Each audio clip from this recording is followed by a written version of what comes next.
I always kind of thought of my thing with fandom as being a way of me dealing with loneliness.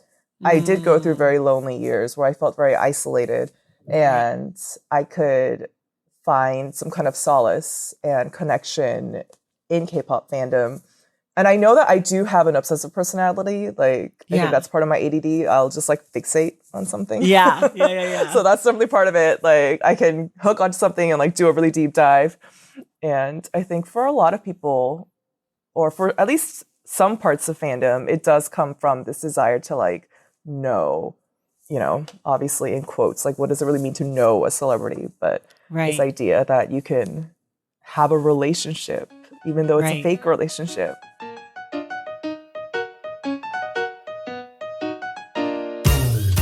Welcome to The Stacks, a podcast about books and the people who read them. I'm your host, Tracy Thomas, and today I am so excited to welcome Giaae Kwon to the show. Giaae is a culture writer whose debut book, I'll Love You Forever, Notes from a K-pop Fan, is a love letter and a cultural exploration of the complex world of K-pop and how it shaped her life as a Korean American. Today, Giaae and I talk about the different ways fandoms play out in the United States and Korea, what community looks like in these spaces, and why mental health and K-pop seem to go hand in hand. Don't forget, our book club pick for April is Blessing the Boats, New and Selected Poems, 1988 through 2000 by Lucille Clifton. Tiana Clark will be back on Wednesday, April 30th to discuss this book with us, so please read along and tune in. Quick reminder, everything we talk about on each episode of The Stacks can be found in the link in the show notes. If you love this podcast and you want inside access to it, head to patreon.com/thestacks to join the Stacks Pack, or check out my newsletter at tracythomas.substack.com. By becoming a member in both of these places, you support the work that I do and you get a lot of fun stuff like bonus episodes, access to the Discord, hot takes, and more. So check out patreon.com/thestacks and tracythomas.substack.com. Okay, now it's time for my conversation with Giaae Kwon.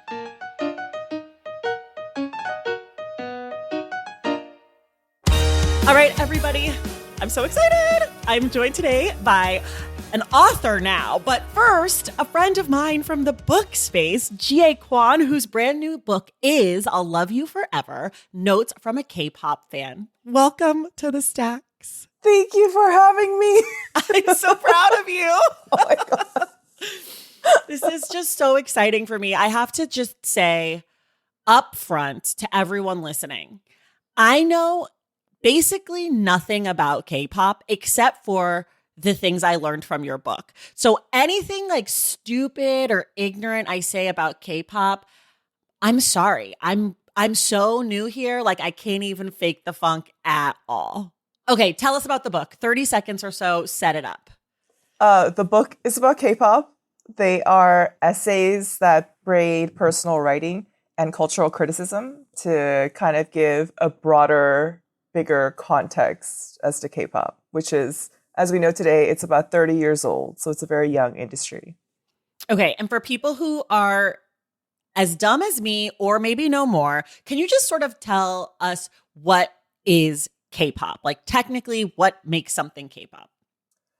Okay. So if I were to distinguish K-pop from maybe other pop industries, I think it's maybe kind of the way the industry is run. It is, okay. Some people criticize it for being like formulaic, like in Korea, like the entertainment company controls everything. So they audition, they scout, they train, they form the groups, they give the groups their identity. They're the ones who like get the songwriters. They produce everything. They also like manage like advertising contracts, any like variety show appearances or media appearances. Like it's all controlled by the company. And it's very like each group is like a brand. So they all have their group brands individually. They have like their like role in the group.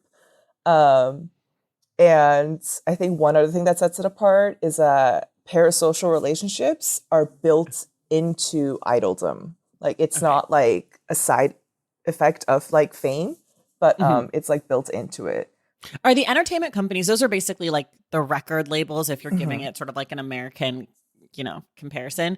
And then to me, like from what I hear, and maybe this is just because how old I am, this is just like so much of it reminds me of like the early days of NSYNC and the Backstreet Boys and the Spice Girls, where it was like they were making these groups and it was like, oh my God, they put these people together. Like 98 Degrees was special because Nick and Drew Lachey were actually brothers and like those guys actually knew each other versus the like, we got Justin Timberlake, we got JC Chazé. Right. And so it sort of reminds me of that. Does that feel like an okay comparison on the sort of like forming the group? Because those groups had personalities and the whole thing. You don't know this, and I'll tell you the secret.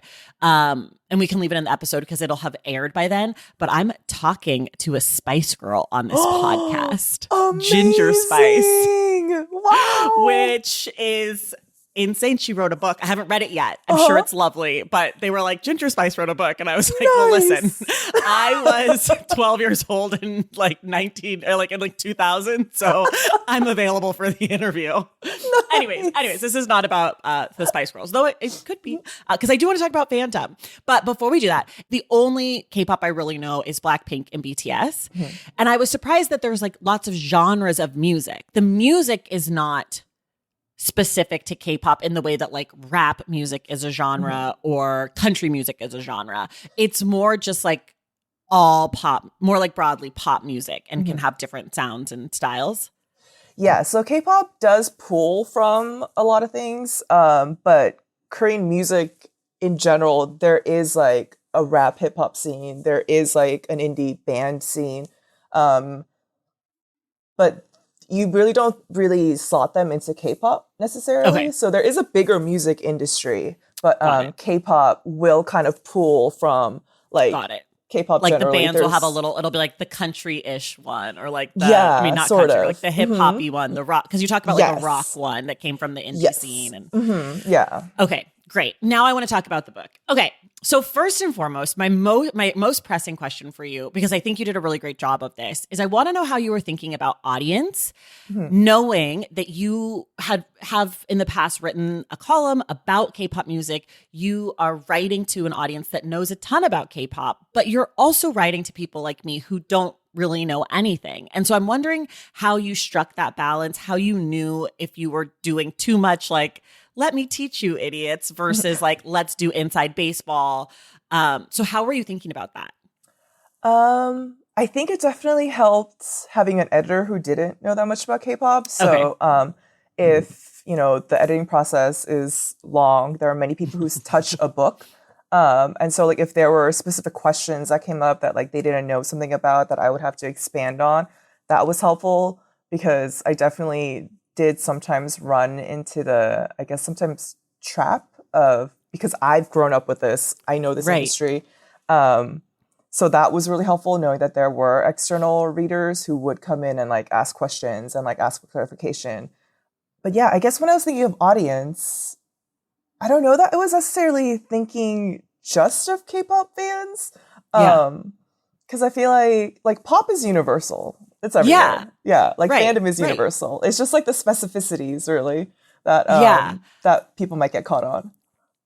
When your editors or like other readers, outside readers who didn't know as much about K-pop, when they would like push back, were there ever times where you were like, no, I'm not doing that, or like that's too stupid? Like were there ever times where you guys like disagreed about how to frame these types of things for readers who maybe aren't as familiar? Surprisingly not. I like said up front to my editor that I didn't want to do a glossary. There's no glossary in the book. And she was like, that's fine. Like, we'll figure out, like, there are definitely, maybe there are like a few words in Korean that I don't define maybe. But then like in places where she was like, I think we should maybe clarify a little, then like we would put in like maybe a clearer definition. But she was definitely very like, yeah, if you don't want to do a glossary, you don't have to do a glossary. We'll figure it out. People can figure it out. Readers are smart. Readers are smart. Like, yeah, they can figure it out. I'm a reader. I'm smart. Exactly. I listened to the audiobook. You did such a good job. Obviously, I knew you were a great writer, but I feel like you can be shy. And so I was like, oh, she's going to be shy. And then I get the book and I'm like, oh my God, this is amazing. I just like, you were funny at parts. You were like very sincere. I think I really liked the audiobook. I was like cooking, listening to you. So people at home, if you're curious about the audio, it's definitely, I do recommend. Okay, let's talk a little bit about fandom. Because like you said, pop music is pop music. It is, everyone has a relationship to pop music in some way. That's because it's popular. It's the music of your time and place. How do you feel like the fandom piece of it manifests differently in Korea or with Korean American communities and versus, I guess, the US broadly? It's sort of hard because there's so many communities in the US and I don't want to be like just white people. But I feel like there's maybe something like culturally different about the ways that these two countries sort of relate to fandom. So what does that seem like to you? I guess first adding the caveat that I'm not super familiar with like Western fandom. Right. You're not. You have no real relationship to Western fandom. Not really. I don't really follow Western pop as much. So I get some of it, but I'm not. But you do know the Spice Girls. Yes. Okay, thank God, because that whole bit before would have just been a waste of our time if you didn't know what I was talking about. No, yes, I do know them. Okay. But like K-pop fandom, when we talk about it in the West, is kind of in two layers. So you have K fandom in Korea, and then you have I fandom for international fandom, which when we talk of it in the West, we mean the West, even though K-pop is huge, like all over Asia, which is also international. Right. But, okay, I see. Yeah. So I fandom is like the West. Yes. And K fandom is Korea. Like Korea. And other Asian kind countries? of, yeah. Can be. Can be, because we don't really distinguish between Asian countries in the West, so. Okay, got it. I think K-pop fandom is intense. Like, yeah. Again, because the whole parasocial relationship is built into it, and it's part of what you do as an idol. Like, you need to foster these intense like relationships with your fans, and I think like technology has made it worse with like fans go on live. They have like there's a platform called Bubble where it's like they can post like photos or kind of almost like tweets, but it's like structured like you as a fan are getting like a DM. So there are all these like little things where K-pop fandom is meant to kind of have this like fake relationship with your idol. And so I think that breeds a kind of intensity that is really bad. Like we have a word called 사생 fans for fans who just regularly cross boundaries because they feel like they own and possess this idol. And it's like they follow them home, they break into their apartments, they'll rent apartments in the same building to get like access. Yeah, it's really creepy. That's creepy. Is there any like push from the K-pop stars to like have their companies like not like protect them? I mean, I feel like something that I see here in the States is like this next generation of like Chappell Roan is like, fuck you. I'm not going to tell you like who I'm voting for. You don't have the right to have that access to me. Like my business is my business. And that feels sort of new in the States in a way that like Britney Spears was, fighting for her life from the paparazzi and really like her whole shit was out there. And so I'm wondering if because there's different generations of K-pop and we're sort of in the fourth generation is my understanding. Fifth generation is my understanding. I read the book, I swear. No. Fourth or fifth, that's been a debate. Oh, okay. I'm on the edge. But I concede that we are in fifth. Okay. That sounds like real inside. There are people who are going to be really happy they'd be in your DMs. But like, are we seeing with the fourth and fifth generation that they are not wanting this, or is the fandom idol part of it like encouraged even among the stars? I think it's still encouraged. I mean, I think if there's pushback, it might be happening behind the scenes. Okay. But no, they still very much like participate in all of it. Like I think like Jungkook in Bangtan, for example, like he's said on lives like, please don't send me food delivery, like don't come to my gym. So he'll like say things. So like, yeah, like they'll apparently show up at his gym. Oh my God. He's like, I'm So just trying to deadlift. Leave I me know, alone. right? And like, don't send me food delivery to my apartment. So I think sometimes they do like try to like say like, don't do this, don't do that. But like, how much Yeah. authority do they actually have? Not a Not lot. really. And Okay. yeah, it's still, yeah. Okay, so the other piece of this that like ties into your story, because the thing about the book that's so great is like you really do, as much as it's about K-pop, and I have so many like stupid little K-pop questions, it really doesn't feel like a music book or a K-pop book. It really feels like a memoir, and you're sort of just like using K-pop to anchor your story. But one of the things that comes up so much is depression and mental health, and there's a lot of suicides of K-pop stars. It felt like there were a lot. I don't know if that's proportionate to the number of celebrities that are dying of suicide in general, but it comes up a lot in this book. And do we think that it's because of like this access and this constant, like, there's no break if people are coming to your gym and like know where you live and are moving into your building? So do we think that like the mental health piece of it for these stars is extra precarious? Yeah, I think that's definitely part of it, like that it probably does feed into mental health. But I think the bigger issue when it comes to there are a lot of celebrity suicides, it's just that netizen culture in Korea is really bad, which maybe doesn't necessarily make it unique because I know internet culture here is also really bad. But like the way that like netizens will just harass celebrities, like if they do anything wrong, especially if you're a woman, if you step out of line, quote unquote, in any way, like they'll just the way that they pile on and the way that they criticize, and it's really bad. Like netizen culture in Korea can be really intense, and we've seen like a new thing where recently for Rise, which is a new group, they debuted I think 2023. And like one of their members was found to have had a girlfriend when he was a trainee, which did not go over well with That's the K against fandom. the rules. Yeah, it's against the rules. And so like not only was it like the netizen harassment, like apparently fans would like send funeral wreaths to SM. So like line the street. Yeah, to the company on the street, like funeral wreaths for this member who is no longer in the group because that was like their way of protesting that he shouldn't be in it. So it's in general netizen and fan culture. I think definitely they pulled him from the group. Yeah, so they had to pull him from the group. He is reportedly going to debut as a solo artist, but yeah, they had up. Yeah, so but When we'll something see like if he that actually happens, like, do they have to change his whole persona?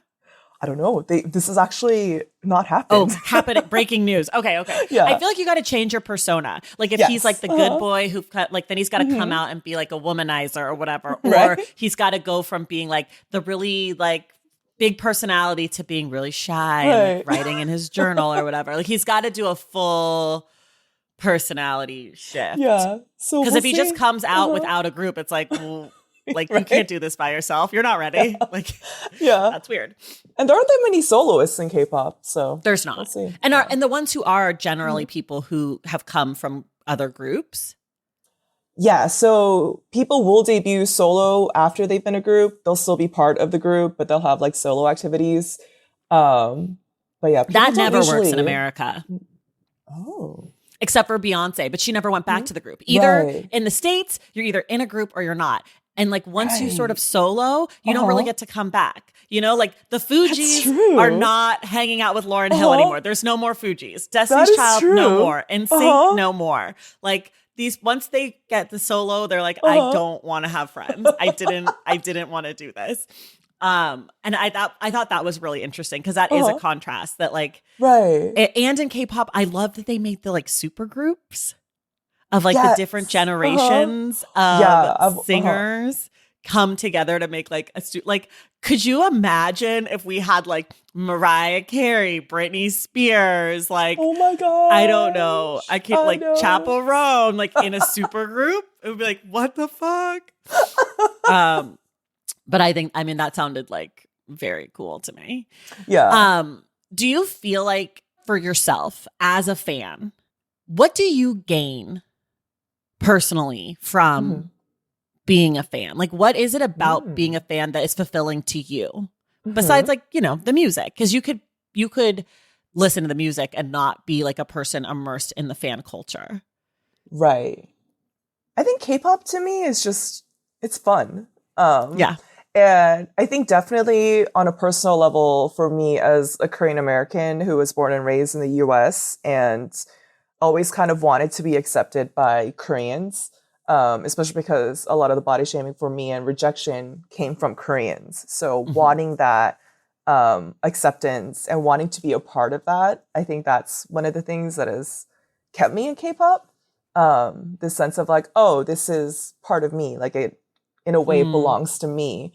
And also because, you know, when I was younger, we didn't have the internet in the way that we do today. Right. So I couldn't participate in fandom in the ways that I wanted to, or the ways that I could have if I was in Korea. So I think for me, one of the things I personally get is just a sense of like identity and place and belonging. And you talk about in the book, like how as you get older, you get further and further away from the age of the idols. Have you figured out what you're going to do? Like, what happens to adult K-pop fans? Like, because are you going to be 60? I mean, I don't think there's anything wrong with it. Like, there's like 70-year-old men who love football in America, right? Who like root for 18 or 19-year-old boys who, you know, so like, I don't think that there's anything inherently wrong with it, but it is something like certainly that you're thinking about. So I'm wondering sort of where your thinking has gone there. Yeah, I don't know. I feel like there's more distance between me and now like idols who are fourth, fifth gen, because it's just the age gap. And I feel like I've become more motherly. Okay. And just kind of being like more concerned about their like health and well-being. Yeah. Yeah, so I feel like I'll probably likely continue to follow K-pop, but it'll be with less fervor. Yeah. And yeah, more of just hoping to see more change. But no, there are definitely like there's a term for like Ajumma fans who, you know, are middle-aged and really like the younger idols, and like they still get that kind of like joy and fun out of, you know, standing them. But for me, I'm just kind of like, you're all little babies. Can you eat properly? Get some sleep. That's so funny. Is fandom gendered in Korea in the same way that sort of like here, like women are really looked down on if you are like a super fan? Like they really trivialize it, like the screaming girls. And it's been a thing since the Beatles, right? Like it's like, oh, these stupid girls love the Beatles. Is it a similar thing, or are men also K-pop stans? Men are they are K-pop stans, but usually of like girl groups with creepier undertones. I was going to say, I feel weird about this. Yeah. So there are men who are K-pop fans, but it is definitely very gendered. Yes. And is it looked down on? Like, is it treated as like a silly thing? Yes. Okay. So that's the same as here. Gendered standards Anything are women universal. like is the worst and stupid, and women should get over it and learn about smart things. Okay, that's universal. Great. Glad we got that out of the way. What is it about fandom? This is like a kind of a broad question. Why do you think that some people are more susceptible to becoming super fans or like obsessive fans? Or just like good, strong, maybe not obsessive, but like, you know, fans. I guess speaking as one myself. Yeah. I have no idea. You don't know what it is about you that makes you like, well, I just, because as I was reading your book, I was thinking a lot about my own relationship to things. And while I am a fan of a lot of things, I am not interested in the person outside of like the art. Like I'm almost like, that's almost like a turn off for me. Like sometimes when there's like celebrity gossip that is like personal, I'm like, I don't want to know that, you know? Like I'm like, at first I was like, oh, the Blake Lively, Justin Baldoni thing. I was like, oh, this is interesting. And then it was like, oh, this has to do with her breastfeeding. Like, I don't care. Like, I don't, that's her and her baby. Like, I don't like it here. I don't want it. And I mean, not that I'm a huge fan of hers or his, but I did love Gossip Girl. But that's for me, like, I don't feel like I have that same kind of like urge for fandom. So I'm wondering what it is for you that like feels like I love it here. I feel like I also am not super interested in like the personal. Like Okay. I know there are many fans who are, Okay. but I also, as much as I love gossip in general, Yeah. like there's this whole like recent controversy with Kim Seon that caught me unawares because I wasn't following his like even his like public appearances outside of his dramas. Because for me, I was like, I like you as an actor. Got it. So some of this stuff has thrown me off guard because I don't really care about the personal. Right. But I feel like maybe it just sometimes I wonder if it comes down to just the desire to connect and to like quote unquote know someone. And for me, I always kind of thought of my thing with fandom as being a way of me dealing with loneliness. Because I did go through very lonely years where I felt very isolated, and I could find some kind of solace and connection in K-pop fandom, even though, again, I wasn't really following people's personal lives, but having some kind of interest outside of just the music. Like I would watch like Yenin programs, like variety shows, or, you know, once everyone started getting on YouTube, like watching vlogs and stuff like that. Like I have limits as to how much of that stuff I can consume, but like, and I know that I do have an obsessive personality. Like I think that's part of my ADD. I'll just like fixate on something. So that's definitely part of it. Like I can hook onto something and like do a really deep dive. But yeah, I think personally for me, it was just a lot of being lonely and again, just wanting to connect with a part of me that I felt like I didn't have access to. And I think for a lot of people, or for at least some parts of fandom, it does come from this desire to like know, you know, obviously in quotes, like what does it really mean to know a celebrity? But this idea that you can have a relationship, even though it's a fake relationship. And it sounds like that's by design. Like that is part, like the people who are pulling the strings at these companies, that is as much the product as the music or the style or the branding. It is the connection with the fans. Yes. Okay, let's take a quick break and we'll be right back. Valentine's Day is upon us and I've got love on the brain. Love for books, duh, of course. Hello. Did you forget what podcast you're listening to? I love bringing you all great reads, exclusive author interviews, and behind the scenes book gossip. But I can only do that with your support over on Patreon and Substack. Our Stacks Patreon community, also known as the Stacks Pack, is where you can go for book club meetups, a private, very active Discord, and a year-long mega reading challenge to help you achieve all your reading goals. Plus, you also get that monthly bonus episode. Now, over on the Substack, you can subscribe to my newsletter, Unstacked, where I keep the book conversations going. I also give you a healthy dose of sports and pop culture, definitely some hot takes happening over there. And again, that bonus episode.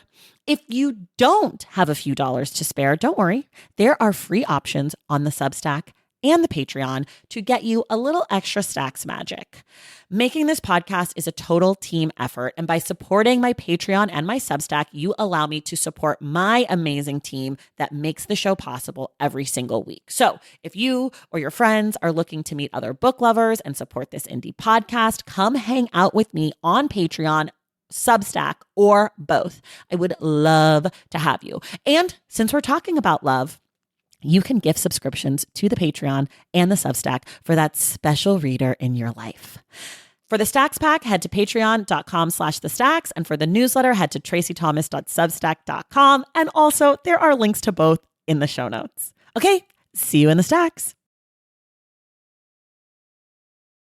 Okay, we're back. I want to talk about racism in K-pop because you have chapters on homophobia, you have chapters, there's a lot about body stuff, which we'll get to, but you have a chapter where we're talking about racism and sort of the ways that shows up in K-pop. So I'd love for you to talk a little bit about that.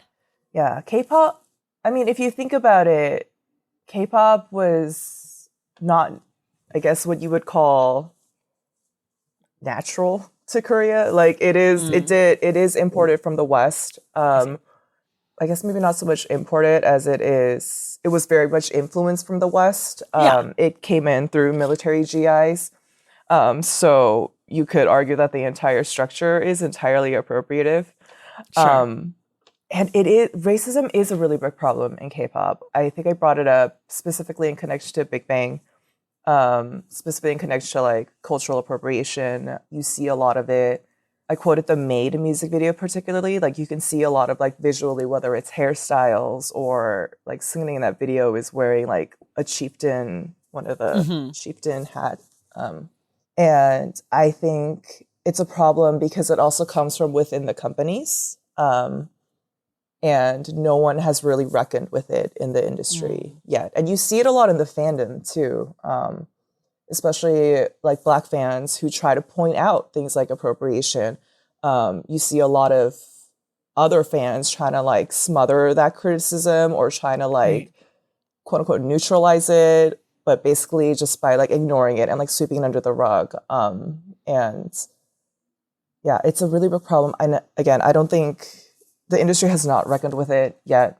And it's like not even really a conversation, which I think is not good.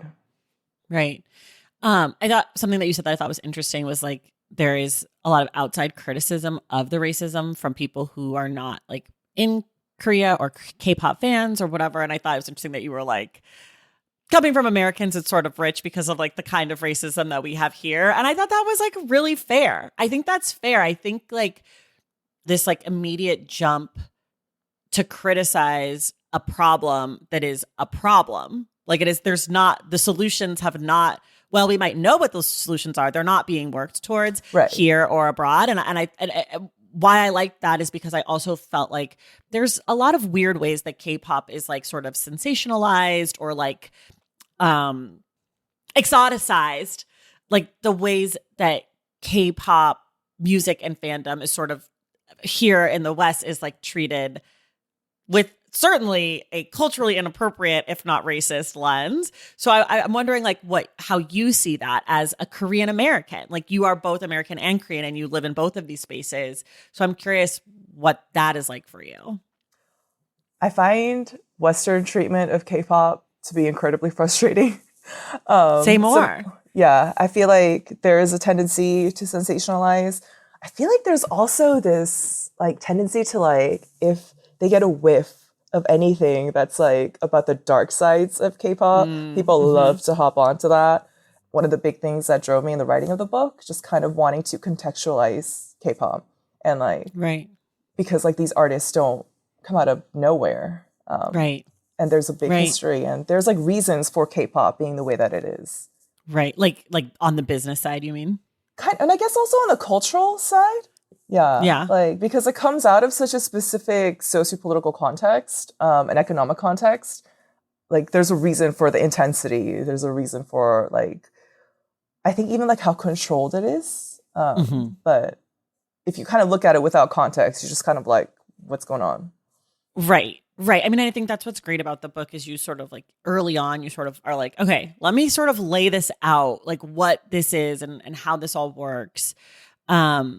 Which is helpful, obviously, for someone like me who doesn't know anything. But I imagine for people who like maybe like the music, but aren't really like connected to the history of the art, which I mean, I think that's true of like country music in the United States. That's true of most music. Like a lot of people listen to rap music and don't understand the moments in the 1970s in New York City that inform so much of what it is and how it changes over time and all of that. And I think what is really enjoyable about your book is that whatever you're into, whatever kind of music you're into as a reader, you can see your world in this story, or like you can see there is something to connect to, even if it's not the music that you listen to. Unless I think maybe like if you're a classical music person, it might be slightly different because I was like so old and boring, you know, like so who would do that? But just kidding. If you like classical music, you're better than me. You're so smart. I love you.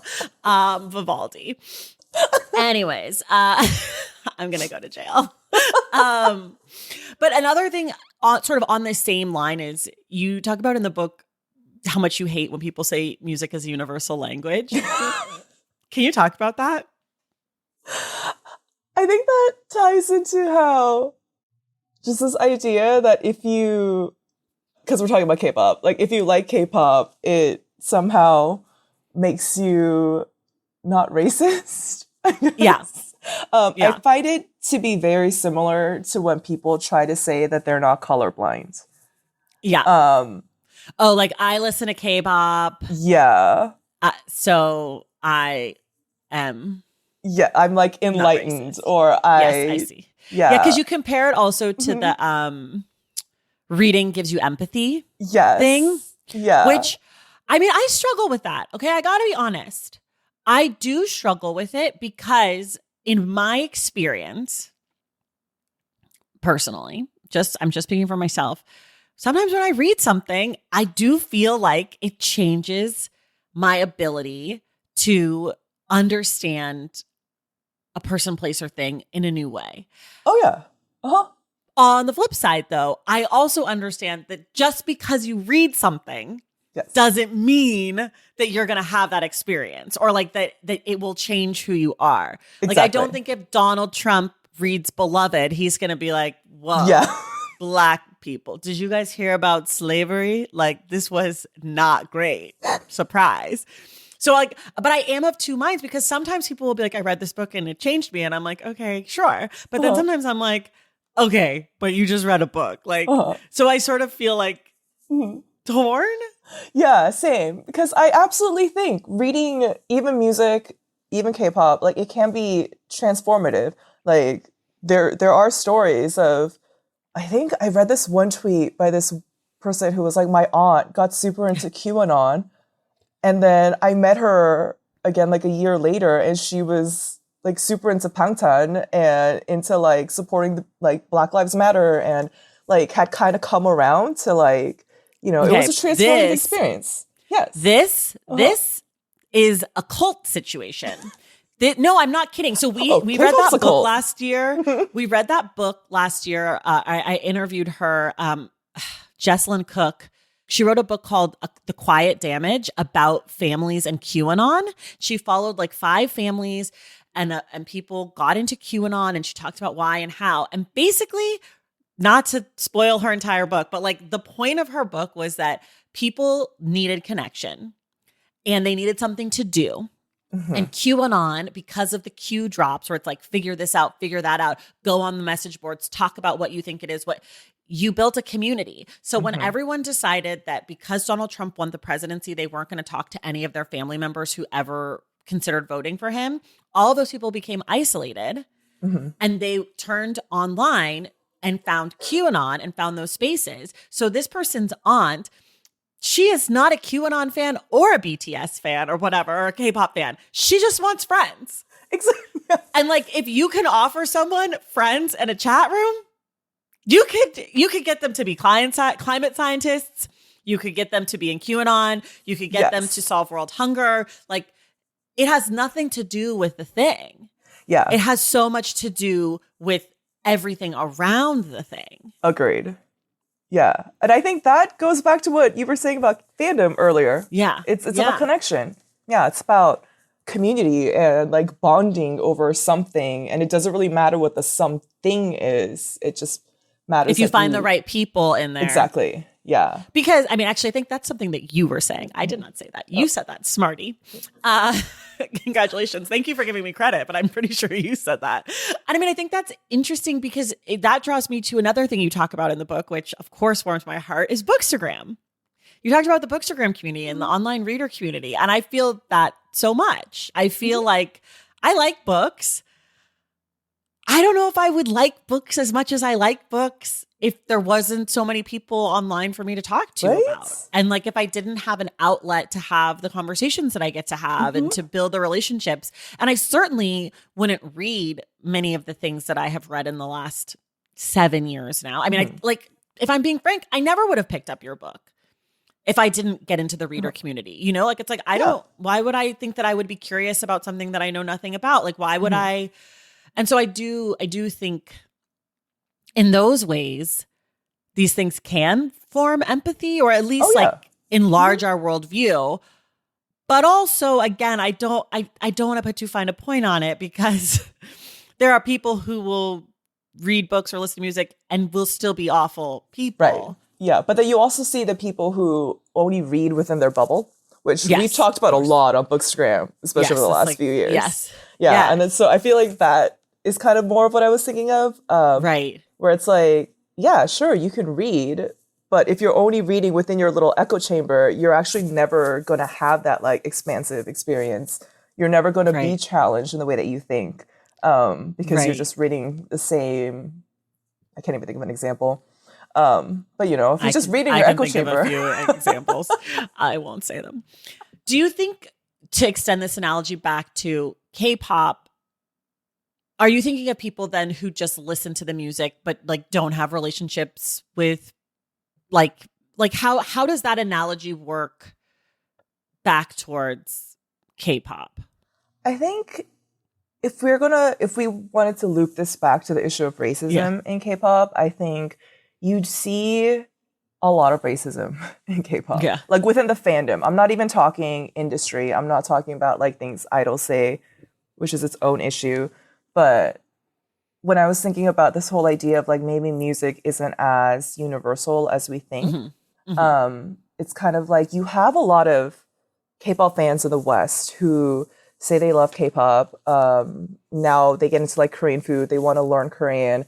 But do they see other Koreans as human? Do they see other people of color as human?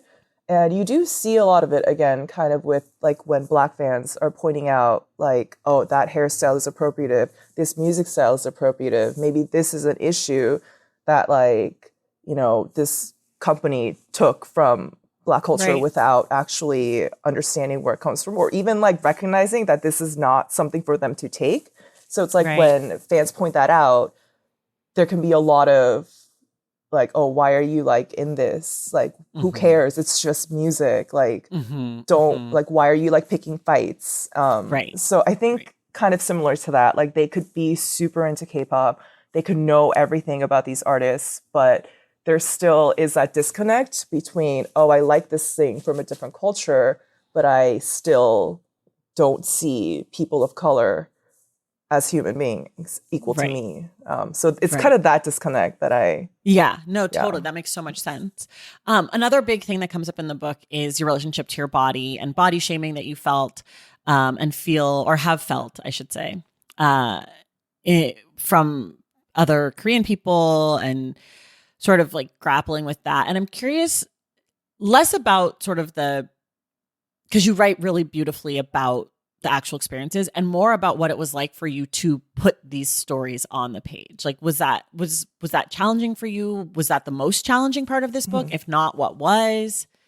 I think I would say, I hate the word journey, but I'm going to use the word journey. I guess my journey coming out of body shaming, it's been over 10 years.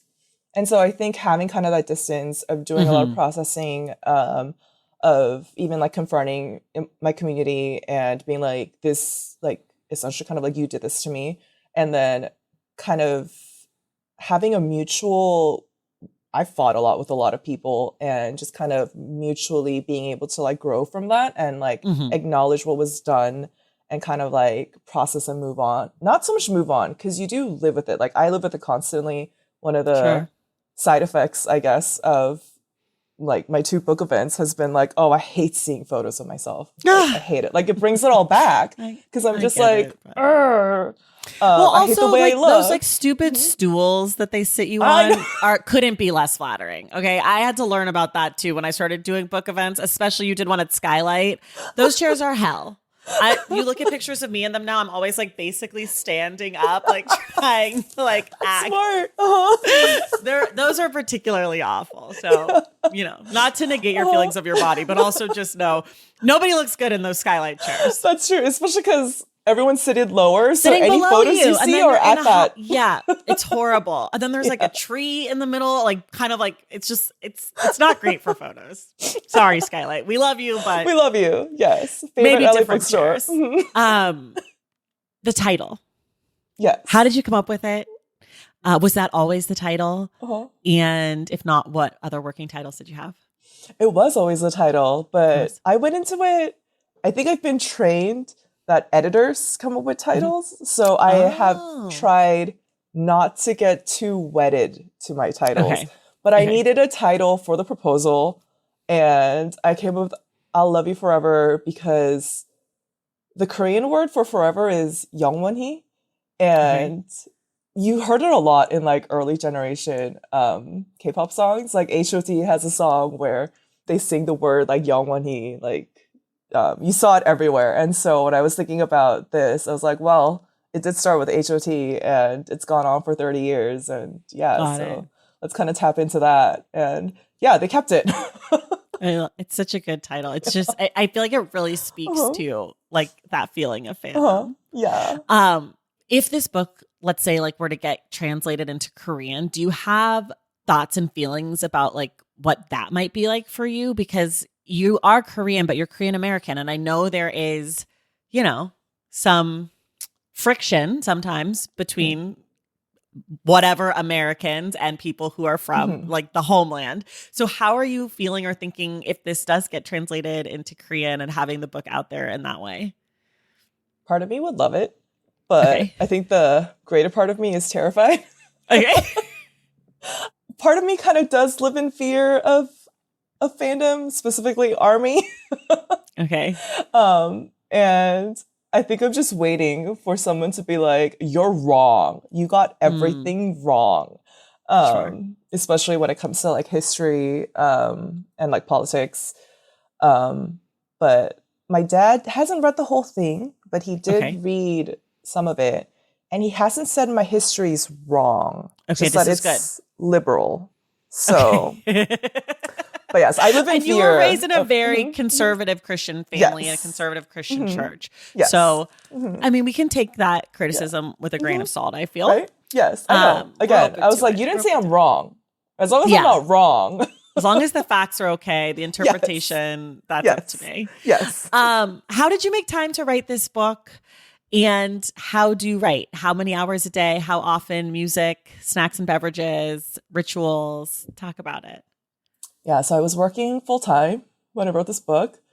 So a lot of just, I don't have a routine. I will write when I can. When I'm not too tired. I'm a big fan of Google Docs on my phone, especially when I'm in New York, because I feel like that's best for drafting. I struggle the most with first drafts. So once I can get a first draft on the page, I like revising a lot, but always listen to music. Like, I'm not a fan of silence. Are you listening to K-pop or is that too? Usually K-pop. I think if I listen to songs in English, sometimes it's a little too distracting because English is my primary language. So sometimes I'll just like hook onto the lyrics too much. So I can't actually focus. But usually K-pop, sometimes orchestral. Vivaldi. Sometimes Vivaldi. Always coffee, always water. I Black like snacks. coffee, how do you take it? I always drink coffee with half and half, which I felt kind of embarrassed about because people are always like, if you're a serious coffee drinker, you're supposed to drink it black. But Julia Turshin drinks her coffee with half and half. Well, if it makes you feel any better, I drink my tea with half and half. So I don't, if you're a serious coffee drinker and you only drink your coffee black, you're not a serious coffee drinker because you've never explored the world of That's a good way of putting it. Yeah. You just have one coffee. You're not serious. Yeah. I don't drink coffee at all, so I don't know. But I like half and half a lot. It's just very creamy and tasty. I agree. I like the fat and the sweetness. Yes. Yeah. What about snacks? Um, you know, for a long time, I try to build an identity for myself as a snacker. And it's Okay. like in the last year that I had to admit that I go through phases. Like sometimes Okay. I'll really want a snack, but I'm Okay. not actually the biggest You don't like snacker. to snack? No. You're a meal Like, person. I guess, Okay. but like, I guess I do usually like to have some chocolate. Like, I like the Cease. You know how they have the little morsels? You can buy little morsels at Cease. They're like Oh, I didn't know that. baking Oh, chips, like baking baking chips. morsels. Yeah, Yeah, yeah, so yeah. I'll eat those. And I only like milk Interesting. chocolate. I don't like dark Okay. chocolate. I don't like dark Um, chocolate either. If so you I like do. half and Mhm. half, you don't like dark chocolate. I think Yeah. that's safe to say. Yes. Yes. So I'll keep some chocolate, and right now Okay. I'm like really into like Cheetos, like the regular Oh, orange Cheetos. orange Cheetos. So are my Yeah. 5-year-olds. Yeah. I used to be all about They the hot love them. Cheetos, but I can't do spicy. I cannot do a hot Cheeto. yeah. Cheeto is not my favorite. I'm Uh-huh. definitely more of like a potato chip, like a kettle Ooh. chip Okay. person. Like Uh-huh. that just salty chip. If I'm Uh-huh. gonna chip, I'm like, I had a Dorito for the Uh-huh. first time in like, I don't Wait, know, a what? decade at like a Oh, kid's uh-huh. birthday party. Uh-huh. I haven't had one in forever. And it was good. But if I'm gonna do like a chip like that, like from that like Uh-huh. variety pack, I think I'm gonna Uh-huh. go Frito. Oh, ooh. Yeah, I like a Okay. Frito. Uh-huh. It's not really, Uh-huh. I talk a lot about snacks here, but not chips so much. But yes, and I'm gonna, that like Frito-Lay's variety pack. Yes. It's like Cool Ranch, regular Dorito, Uh-huh. Frito, Lay, Yes. and Cheeto. I think I'm Uh-huh. gonna go Frito from that pack. Oh, I would go Cheeto because the only Doritos I eat are spicy nacho. Oh, those Spicy don't come nacho in the Doritos are the pack. best. Yeah, those don't come in the That's pack. like Yeah. that's like really too special. Mhm. Yeah, sometimes Yeah. all I eat for dinner is spicy nacho Doritos and Diet Coke. Ugh. Oh my God, that's what we have to talk about. That I literally have it on the list. I can't believe I almost forgot to talk about it. There's no Diet Coke in Korea. There's no Diet Coke in Korea. It's Coke What Zero. the fuck? Yeah, that's what I said. What? Yeah, I think it's the aspartame, which I hesitate over because Aspartame. Isn't that what you yes, call it? Aspartame? It's I don't okay. know. I think I pronounce it aspartame. I don't Well, know. how I do they think it's just say it? aspartame, Yeah, but I uh-huh. honestly, like, I made that up when I was like 10 and it was in the news a lot. I see that ingredient Yeah, I'm is like pretty illegal sure. or whatever. Yeah, I'm pretty sure it's 'Cause that. in South American Mm-hmm. countries, they don't technically have Diet Coke. They have Coca Light, Okay, but it tastes more like Diet Coke than Coke Zero. interesting. So I think it's a kind of like an equal or superior Diet Uh-huh. Coke. It has the Uh-huh. same like Diet Coke Okay. look, but it's Coca Light. Uh-huh. And maybe it's for similar reasons, but not having Diet Coke, I know. they gotta come up with a Korean workaround for the aspartame. They I gotta come up with know. something. Oh It's my just like God. Korea is doing so much for skincare, for Mhm. music, for Mhm. soft power, for drama, for like, but how can we watch films? How could we go to the theater and see Parasite without a Diet Coke with our popcorn? Like, Apparently, I don't, they just drink it Coke doesn't- Zero. It's not a workaround. It's not That's what allowed. I said. Like sometimes people will come on this Oh. podcast and talk about Pepsi. And I'm just like, No. and that's the same thing to me. It's telling me you don't have Diet Uh-huh. Coke is telling me you like Diet Pepsi. Like, no, thank you. no. Oh. It was, I like had to stop the audiobook and be like, let me take a note about this. What the fuck? I know. I had a It's cave so and I disrespectful. got a Coke Zero when I was in Korea, and it's also their cans tend to be the skinnier ones. Oh, I yeah. couldn't even drink half of it because I don't even hate Coke Zero. Like I will drink Oh, I Coke Zero do. sometimes, Uh-huh. but if there's an option between Diet Coke and Coke Zero, it's pretty much always Diet Coke. Uh-huh. Yeah, see, I started with Coke Zero, actually. I was all about Coke Zero, Okay. probably around like 2020. And Okay. then they reformulated Coke Zero. Oh, wait. So Yeah. you're new to Diet Coke in the last 5 years? Kind of, yeah. I wasn't Wow. the biggest like soda drinker, but then Okay. for some reason I got really into Coke Zero. And then the first year of lockdown, that first Christmas, I went to spend it with my family in Baltimore. And they're all Diet Coke. So I started it. drinking Diet Coke, and then Coke Zero reformulated. And I think It the was new over. Coke Zero is terrible. It's garbage. Wow, interesting. Okay. So Diet Coke all the way. My Diet Coke origin story, nobody asked, but I'm going to tell you, is I used to drink only regular Coke. And then I went to college, and a girlfriend of mine who lived on my floor freshman year, Mary, shout out to Mary, she's still my friend. She was like obsessed with Diet Coke, and she would drink like 6 Diet Cokes a day, like so much Diet Coke. And so I started this thing where I was like, Mary, you can't drink that much Diet Coke. I'm taking a Diet Coke tax. So every time she would open a Diet Coke, I would like have a sip of it. And then I like got into Diet Coke because of like stealing her Diet Coke. And that first summer, after freshman year of college, she came to visit me in California, and I was like drinking Diet Coke, and she was like, what the fuck? And I was like, I don't know. And for the last like 20 years, I've had Diet Coke like almost every day. I don't drink 6 a day. I drink 2 if I'm like having like a dinner with like burger and French fries and like a can. You kind of need 2 cans. Yeah. But yes, my origin story is I was like trying to be the police, and then I became like, and then I really became the police because I became corrupt, and it was awesome. That's Anyways, amazing. yeah, it's so weird. That reminds me. Okay. I need to order Diet Coke. I'm out of Diet Coke. You need Diet Coke. Yes. Everybody needs Diet Coke. Everyone, that's your reminder. Go get some Diet Coke. Yes. Okay, what's the word you can never spell correctly on the first try? Pennsylvania. Ooh, you were ready. Yeah. I love this. Yeah. How often do you have to write Pennsylvania? Surprisingly, more often because I'm in law school. So when we write states. Oh, wait, you went back to law school? Yes, I forgot. I didn't know that. Good for you. I don't know. We'll see if it's good for me or not. Well, we'll see. I mean, you could always quit. You know this. This is true, but now I'm in debt. So. Okay. Let's finish. Let's get you. Yes. Get but you yes, on the Pennsylvania. docket. Okay, Pennsylvania. We'll work on that. For people who love I'll Love You Forever, what are some other books you might recommend to them that are in conversation with your work?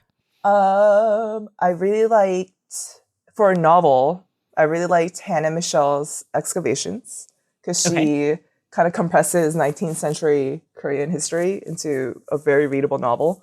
Is that the pink and red one? Yes, it's the one that's based off an actual event in Korea where I think it was 95, the department store collapsed. So it's based off that. That was great. For nonfiction, I really liked Hawon Chung's Flowers of Fire, which is about the Me Too movement, which hit Korea, which I was very surprised by because it's a very patriarchal society. Right. But there were pretty big impacts actually from that. So. Okay, those are great recs. Yeah. What do you hope people will keep in mind as they read your book? I love K-pop. I try to give K-pop a very fair shake in the book. I think if you love something, you should be able to be critical of it. But I hope that is something that people take away, that it's this big industry. It comes from something bigger than what it is. And yeah, it's got issues. It's not perfect. Nothing's perfect, but it's a lot of fun. I love K-pop. Yeah. Last one. If you could have one person, dead or alive, read this book, who would you want it to be? I have been really trying to come up with a way to get Tableau from Epic High to read this. Okay. Can we send it to them? I don't know. I've been trying to figure this out. I mean, if people are sending food to people's homes and going to the gym, I feel like we could just walk in and just be like, I don't know their address. Well, hire someone who doesn't. I feel like we can make this happen like tomorrow. It sounds like they're very accessible. Just got to get things done. We got to tap for when you become a lawyer. You're gonna have to really tap into this. You got to get things done. You find an intern. You send them with the book. You deliver it with a bottle of Diet Coke, and you say, "Drink this. Yes. Read this. You'll be changed." Boom. That's a good point. The Diet Coke is very important because that's very valuable in Korea. Because you can't get them anywhere. Can't get you it. Import them secretly in your luggage. I know. I'm trying to move to Korea, like temporarily for like a year or two, and that is legitimately the thing that makes me pause. I'm like, am I supposed to go a year or two without Diet Coke? How am I going to survive? Yeah. You can't do it. You can't move. It's not safe for you. You won't be okay. Everything else might be great, but it's probably not the best idea you've had. You need Diet Coke. Oh my gosh. Well, this was amazing. Everybody, You can get your copy of I'll Love You Forever Notes from a K-pop fan wherever you get your books. Audiobook is great. Physical book is great. Giaae, thank you so much for being here. Thank you for having me. And everyone else, we will see you in the stacks.